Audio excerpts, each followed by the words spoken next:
Come and see what everyone's talking about. La ilaha illallah. Allah, there's only one God and Jesus was his messenger. Allah, la ilaha Bismillah, alhamdulillah, assalamu alaikum, which means peace be unto you. Welcome to another episode of the Deen Show. We'd like to thank everybody who's been viewing us every week. We're excited to get a lot of your emails. We try to encourage people to send us your comments and suggestions. Some of the questions that are more scholarly questions, the fiqh questions, we ask that you don't send us those because I'm not a scholar. And some of the questions that we encourage are from non-Muslims, people wanting to know about Islam. What does Islam mean? Who are the Muslims? What is this Quran? Who is this messenger, Muhammad? So to be open-minded, humble-hearted, and send your questions. And that's what we're going to be discussing on this episode of the Deen Show. A question that someone wrote in, and then we're going to discuss this question, turn it into a topic, and from there let you be the judge. See if you can benefit from this. Now, I'm going to go ahead and bring out my next guest, and we'll hit the question, and then let you benefit when we come back on the Deen Show. Allah, there's only one God and Muhammad is his messenger. Allah, la ilaha illallah. Allah, there's only one God and Jesus was his messenger. Allah, la ilaha illallah. I don't know why I did that. Maybe it's just to break the ice. Assalamu alaikum. Alaikum assalam wa rahmatullahi wa barakatuh. How are you? Very good, alhamdulillah. All right, so for those of you that have never seen the Deen Show, somebody kind of twisted your arm. You're sitting next to a Muslim. He said, come watch this show. I just wish peace upon him. He wished it back upon me, and now we're just here talking about good stuff, peace.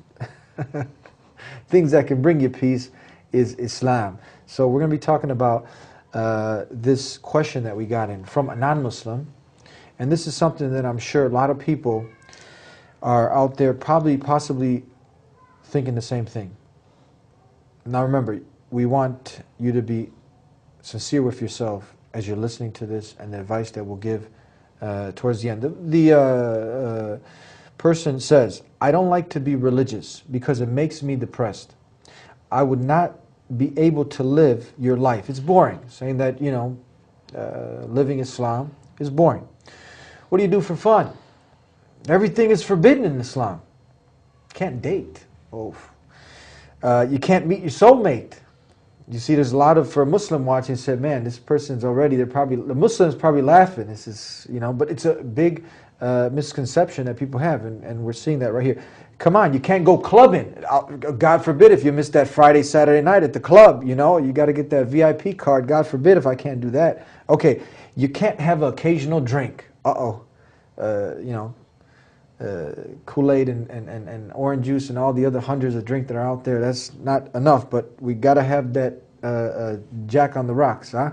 Okay, you can't have sex if you feel like it. I just want to get down. So the person's saying, I want to get down when I want to do it. That's a boring life, Eddie. Women in your religion cover from head to toe. There's no freedom at all. I add my own words into this a little bit. It's probably the sisters who are Muslim, which we know that many more women are coming to Islam, probably laughing at this. But the person that's given this question, I'm just adding a little humor to this, but because it's funny to us. But we hope you're still listening. Look, but men can have more wives as long as I know. This is ridiculous, man. It's the best not to follow any religion.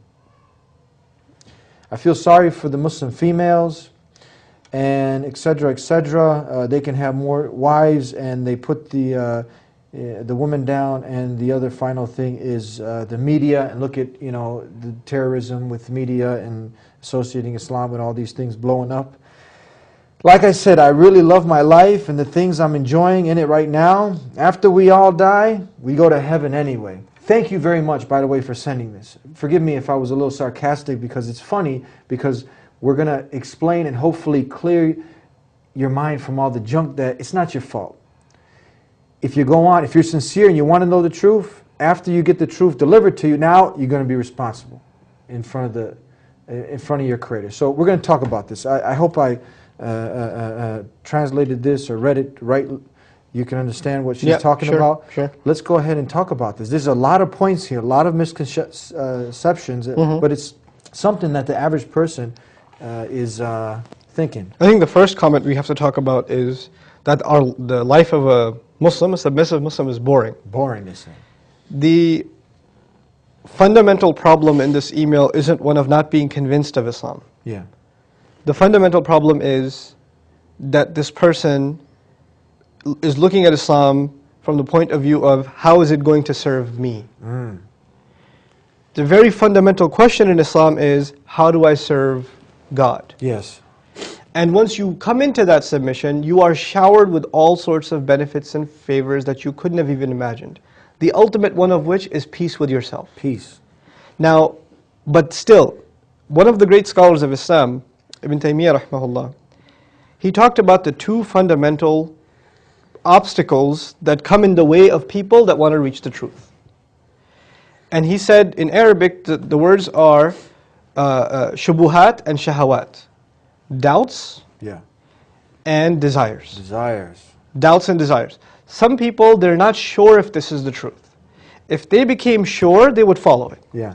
Other people, even if they were made sure it's true, that still wouldn't be enough for them to follow it because they are too addicted to their own desires. The nightclubs, drinking, all these other... This laundry list of items, these desires. The thing of it is, in order to truly be committed to the truth, it's not enough that we share the ideas of what is true and what isn't.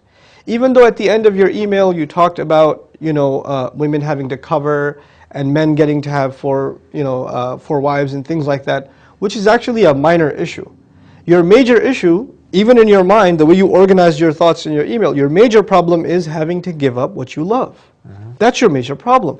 Then this other stuff, really it's secondary. We could talk about it too, but really we have to try and deal with the major issue. And the major issue is one's own desires, one's own inclinations. Now the thing of it is, religion in our times has almost looked like a casual lifestyle, kind of fashionable kind of thing. Yeah, I'm into this right now and I'll try that out too and I'll try that out too. It's kind of like, changing fashions statements. Yeah, exactly, yeah. Or different music genres. I was into country, now I'm into hip hop or something. It's like a fashionable thing. Something convenient that you just... Exactly, it's very casual. Yeah. It's very casual. And the idea behind it is, I'm going to do it basically to find some entertainment for myself. Right? It's going to be something curious for me. That's why you might see a lot of these different places, they got the rock bands and, just trying to, draw the people in any which way. Exactly. So a lot of religions, because they're losing their followers, what they're adding is an element of entertainment into the religion so that people will stick around, right? Yeah. So now, the first fundamental question we have, or concern we have for such a person is, you haven't sorted out why you were put on this earth. So is the reality of the human being that he or she was here to just eat, drink, sleep, have sex, have fun, and die? Is that the purpose of their life? And if that is the purpose of your life, and there is nothing coming, I mean, you're saying there's a heaven afterwards. So everybody goes to heaven no matter what they do, no matter how many people they murdered, no matter how many kinds of crimes they did. What kind of God would it be that would let just any of these people get away with their crimes, with all of this injustice that has happened on the earth? And if you would think a little deeply about this and say, no, people that do great, horrible crimes, injustices, have to be punished. Even your own limited intellect tells you this much. Then understand, if you say, well, the stuff that I'm doing is not so bad, when the guy kills somebody, you know what he says to himself? That's not so bad. There's much worse that can be done. Yeah. Right? We were talking about relativity of ethics. So the person who's messed up says, there's people far worse than I am. So I shouldn't be worried, because there's people, if a guy kills one, he says, at least I didn't kill 100. Yeah. Right? So this mentality of saying, well, what I'm doing is just enjoying myself. I'm not, there's no consequences of this, is because you've become the judge of what is right and what's wrong. What Muslims are arguing, with all sincerity and humility, is that you and I are not in a position, in the absolute sense, to decide even what is good or harmful for our own selves. Even what's good and harmful for our own selves. We're not in a position to know what is coming ahead of us. Nobody left this earth, went into the ground, got buried, and came back and told us there's a light at the end of the tunnel, and there's a heaven, and there's a hell. Nobody came back and told us. So you can't say that you know this on your own from human experience.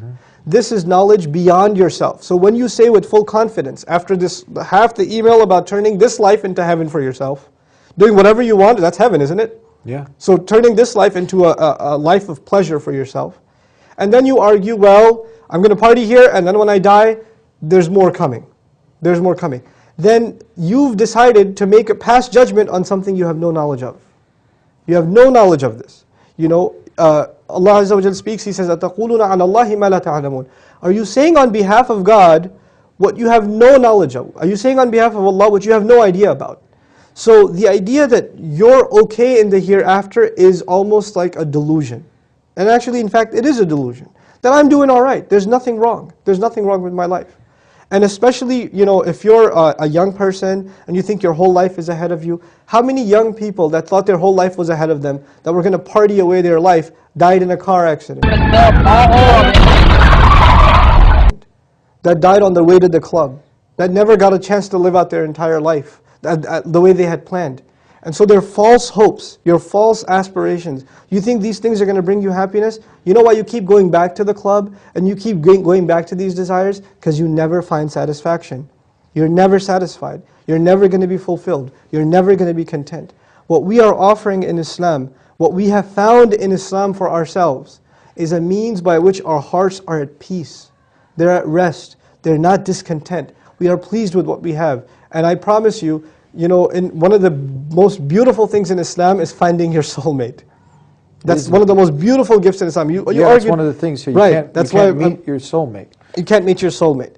You see, what is a soulmate? It's not just about physical desires, physical pleasures. I'm sure you and other people you know have had the experience of thinking they found their soulmate, getting used, getting abused, getting manipulated like a, you know, like a toy, and then being thrown off, being, you know, disregarded. And people like that, you know, when somebody uses you like that, and somebody takes advantage of you like that, you lose respect for yourself, and you lose respect for others. So the next time around, you're going to do it to someone else, and you're not going to feel so bad about it either, because you've lost a little bit of your humanity every single time. What Islam is saying is so powerful. We treat our women with the utmost respect. Our Messenger told us, sallallahu alaihi wasallam, the best of you are the ones who are best to their spouses, and I'm the best to mine. You know, so he teaches us to be the most merciful, kind, and lenient towards our spouses. And really, I don't want to talk about the reality of spousal abuse in the world, which happens in the Muslim world and it happens in the non-Muslim world. I'm not saying Muslims are not guilty of spousal abuse. They are. That's the defect in that individual. Yes, this is not to speak anything of Islam, and actually they have violated some very basic principles of Islam if they're engaged in abusing their spouse.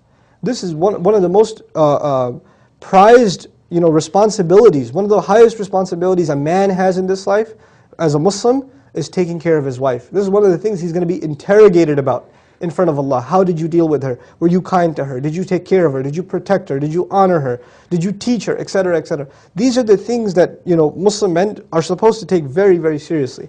But the bottom line isn't even this issue. The bottom line is, forget men. This religion is not about men versus women. That's not the issue. The issue is you and your Lord, you and your provider. He gave you all of these things to enjoy, and He's asking you. You can be deluded by these things, you could be, you know, dissuaded by these things, or you can have eternal pleasure, eternal life. Something, a pleasure far beyond what these few things that you're obsessed with can ever help you with. You know, you're going to get drunk, and you're going to throw up, and you're going to have a hangover. You're going to go to the club, you're going to wake up somewhere, you don't even know what happened to you the night before. You're going to do these things thinking it's going to bring you pleasure, and it's going to end up causing you, if it hasn't already, a lot of pain. You think you're happy, you're kidding yourself. You really are. So that those two next, we covered the soulmate and many things before that, and the clubbing, you know, come on, club, you know, the clubbing and the occasional drink.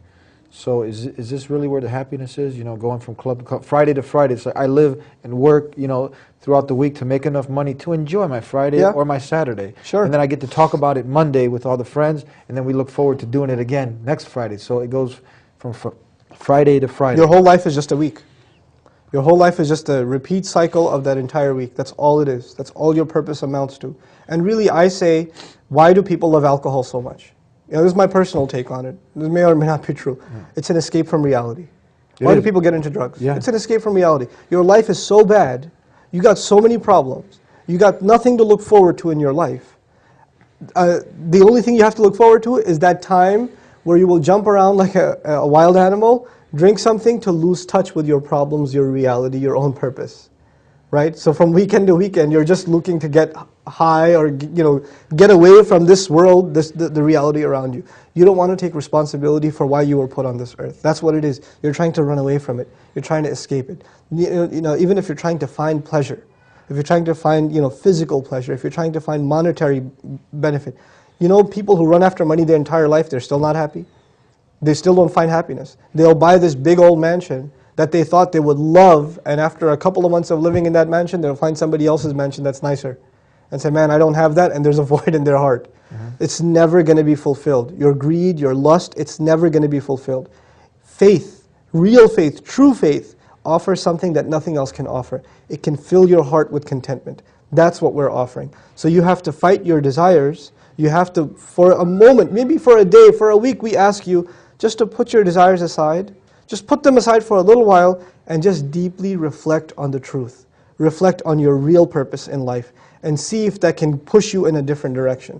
There were people much like you that were in a life of really entertaining themselves, drowning themselves in all of their seductions, and Allah gifted them with just a possibility, just a few moments of taking a seat back, pulling themselves out of that cycle and thinking about it for a moment. And they found the truth. And they are at more peace now than they were ever before. Why is it, do you think, that a young man, a young Muslim man, a young Muslim woman, good looking, healthy, smart, making good money, etc., is not going to go to the club? It has all the power to. What's stopping him? What is so powerful that it's not tempting him like it tempts you? Why is it that he's able to fight that? He's got something so powerful that nobody else can see, and we want to share that treasure with you. We want to share that. That's what we want you to experience. A lot of us, some of us are just coming over from what we call jahiliyyah, coming over from the days of ignorance. Some people, they can relate to this and they're laughing at it now because they have that true peace and that contentment. They don't have to go to the club. They don't have to go chasing the material world. But why do you think it is that someone, we've seen this, the woman, because the next point she mentions is, women in your religion, they got to cover from head to toe. But you'll see women just fighting so hard. It's like freezing outside, and she's got, the skirt coming up, and you're like, man, ain't you cold? She's just fighting, but now the cold weather will still have to have her put on some clothes. Yeah. Or she'll have to give out, the guys are out there, what their agenda is. They want to satisfy their desires. The woman, she feels insecure if she's not giving, at least if her phone's not blowing up and 20 guys are calling her a date. She's got to have this feeding to her ego, and it becomes like a game. It becomes like, this life we're just playing with each other. And it's really what a lot of times our sisters don't realize in humanity is that they're actually being used. They think they're dressing how they want. You don't want that. You're just appealing to the desires of men. That's what they want. It's not what you want. They want it more than you do. They want you to dress half naked. And so the thing about hijab and covering and modesty and things like that, first and foremost, it's a commandment in Islam. Well, the Muslim woman covers, she covers herself in a certain way. Why? Because she is convinced this is a commandment, a prescription from her Lord, and what her Lord says is better for her in her fulfilling her purpose. That's the essential point of this issue. But just to speak about clothing a little bit, there are, in Islam we say that there are three purposes of clothing. There are three purposes of clothing. One purpose of clothing is protecting yourself from the elements of the weather, like you just mentioned. Another purpose of clothing is beautification. Another purpose of clothing is modesty. There are three purposes: protection, beautification, and modesty. but the priority is different. In Islam, the priority first is what? Modesty. That's the first priority. You have to have decency. You have to have, you shouldn't be objectified, So that's the first purpose. The second purpose of clothing in Islam, of course, is protection from the weather and together with beautification. There's nothing wrong with wearing nice clothes, so long as you are guarding your modesty, right? What happens in a lot of non-Muslim culture is that a lot of times people don't care about modesty at all. They don't even care sometimes about protecting themselves from the weather, like you said. Yeah. What are they concerned about? What they think is beautification. Yeah. That's what they're concerned about. She don't want the whistle, but she's got to have it. Yeah. So this is the, it's a change of shift because, and we say modesty, which is it's an aspect of humility. And why does a Muslim have to have humility? Because they've acknowledged that they're not in charge of their life. There's a higher power. Yeah. So even in their speech, even in their daily life, in how they spend their time, in their clothing. Clothing is just one manifestation of humility, but we argue that humility has to be something that's a part of your speech, your demeanor, your mannerisms, the way you speak to people, the way you deal with your family, the way you deal with your Lord. There has to be humility all around. And one of those aspects is humility in clothing. Yeah, that's interesting. We're almost out of time. Just a few more points. We will hope that you will continue on because this program is very short. And we just want to give you a good taste and clear some of this junk that's out there. That the point about these the women, it seems like the Muslim women who do cover up, they make a conscious decision. Even people that might come from abroad, they come over here. Yeah. This is their opportunity to take off the hijab. They wear it. They Yeah. still they're not slaves to their desires. They're slaves to their Creator. And Sure. they feel a great commitment to do this. And you have many American women who are taking a conscious decision and putting this on their own. They're not forced Absolutely. to do this. This is Absolutely. an amazing thing. Now, the other point that the person brought up is about the organized religion. And you hear this a lot, where a person will be like, that all religions are just man-made. And I would agree, we shouldn't have to follow a man-made religion organized by men. So how can we clear up this misconception? I think what's happened is, at least in Western society, there's been a lot of disappointment with certain religions because you could see clearly the logical contradictions in them, like right off the bat. You don't have to go deep into finding the logical contradictions. You could see them right off the bat. So what's happened is that stigma has been, we've taken that paint and we've brushed all the religions with the same paint. Yeah. And we've said basically, oh, this one's religion 1 is man-made, religion 2 is man-made, therefore all the others must be man-made too. So we actually stopped looking into religion altogether, right? What we're arguing is that's not a fair assessment. Just like you don't judge, you don't meet two people from a certain race and then pass judgment on the entire race. You don't meet two people of that gender and then pass judgment of the entire gender. Same thing with religion. You come across a certain religion and you're not satisfied with it. You didn't find it convincing. That's not fair for you to just brush off all other religions and say, oh, they're all man-made. That's actually an oversimplification and an intellectual laziness on your part. You're actually just justifying to yourself that, yeah, I was kind of thinking about submitting to my Creator. I didn't find something satisfying, so I'm just going to go back to my old distractions, right? It's kind of like, I'll tell you, you're only going to dig, the analogy, you're only going to dig into something, and you're going to only spend effort and time in something that you think is worth it. Like if I asked you to dig a hole into the ground for $5 and dig 10 feet half the day, you won't do it. But if I say dig 10 feet and I'll give you 20,000, you'll start shoveling. Yeah. So you only put time and effort into something that you think is worth it. If you think the truth and finding the purpose in your life is worth it, you'll dig and not find, then dig again and not find, and dig again and not find until you find, right? You're going to keep on digging. But this attitude of, oh, generally, just without even any inquiry, without even caring to look at the matter, you just say, oh, I don't have to look into it. I already know that there's nothing, it's all man-made, we're all going to go to heaven. Well, the idea of heaven comes from religion anyway, so where did you get that idea?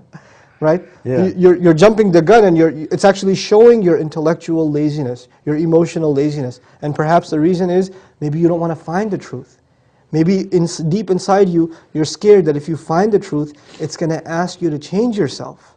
And if you don't want to change yourself, Allah says in the Quran, بَلْ يُرِيدُ الْإِنسَانُ لِيَفْجُرَ أَمَامَهُ يَسْأَلُ أَيَّانَ يَوْمُ الْقِيَامَةِ. Very beautiful. He says, no, the human being, he wants to continue to disobey and explode in his disobedience that is in front of him right away. He wants to stay in that rut. Yeah. And then that's what leads him to ask, oh, when is the judgment day coming anyway? When is the resurrection coming? It's not going to happen. We're all going to go to heaven. Look at what Allah said and look at what you're saying. It's like He drew a picture of what you're saying. Subhanallah. You know what, when I study Qur'an and then I look at the kinds of questions people ask, it's incredible. Allah knows us better than we know ourselves. You're not the first person to ask this question. There have been hundreds of thousands of people before, millions if not, that have asked the same question of their Lord, of their purpose in life. And there are people who found that answer and were sincere to themselves, and there were people who passed by these responses and said, no, my desires, my temptations, my seductions are just too powerful for me. I'm going to stay in this mess. You have to decide if you're stronger than your desires.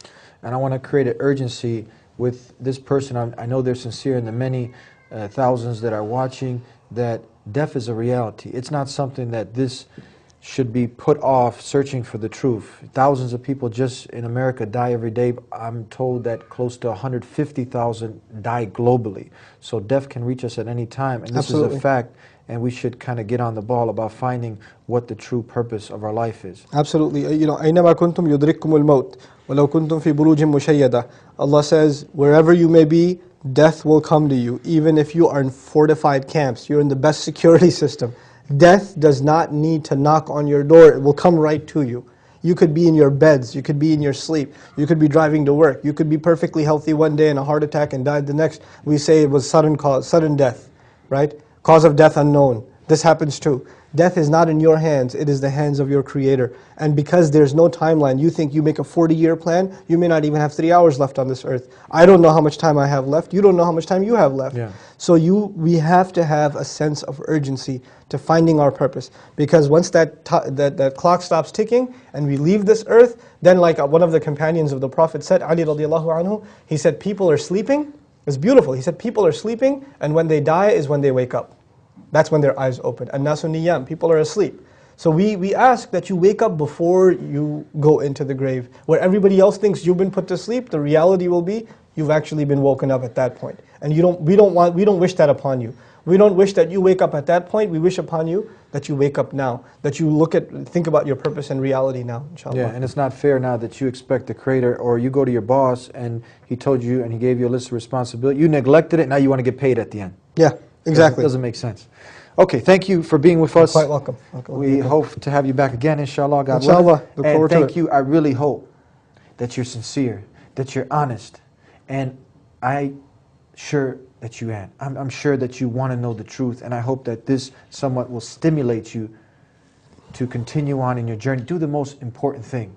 Ask the one who created this universe and everything in it. Take the first step. Don't fight the guidance. Ask Him to guide you. The one who created you and took care of you and is still taking care of you, ask Him for the guidance. And He created you.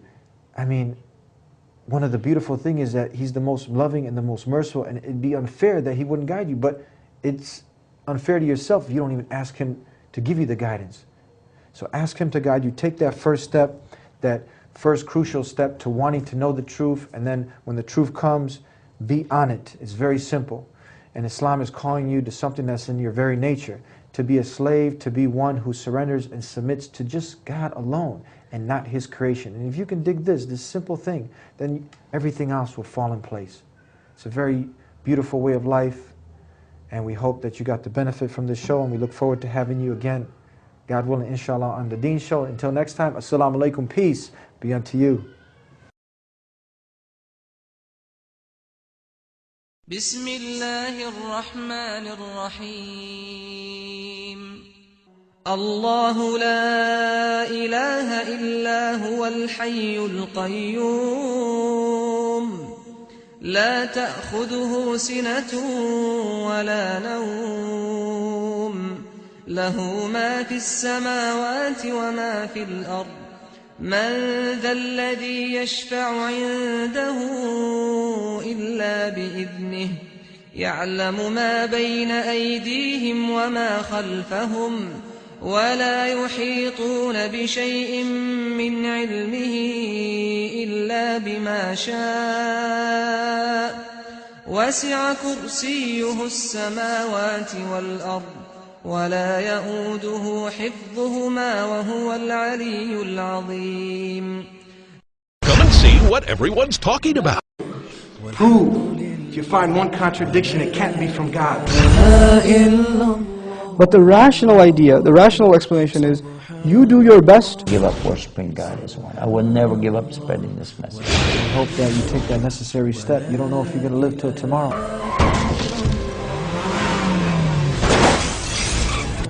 So you got to find that urgency to do the right thing right now. The reality of life usually doesn't sink in until tragedy comes. You get a few bad people, the media grabs a hold of that and spins it the way they want to. If you say that you do not believe in Jesus, you have stepped outside of Islam. You cannot be a Muslim. It is a tenet of our faith to...